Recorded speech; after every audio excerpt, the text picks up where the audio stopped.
Dito na ang counter natin at sahig. Yan. Alikabok sa dulo ito.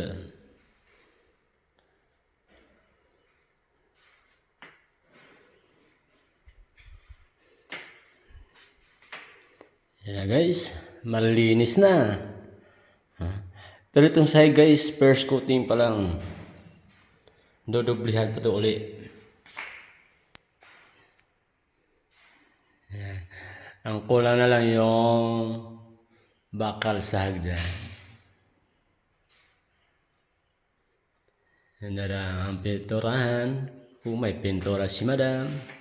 Pero kung wala na, ay okay na.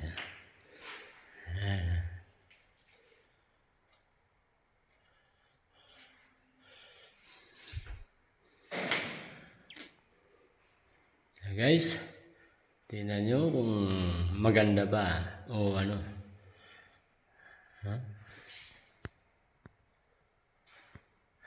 Hindi na ako makapunta sa gitna kasi basa ang flooring natin.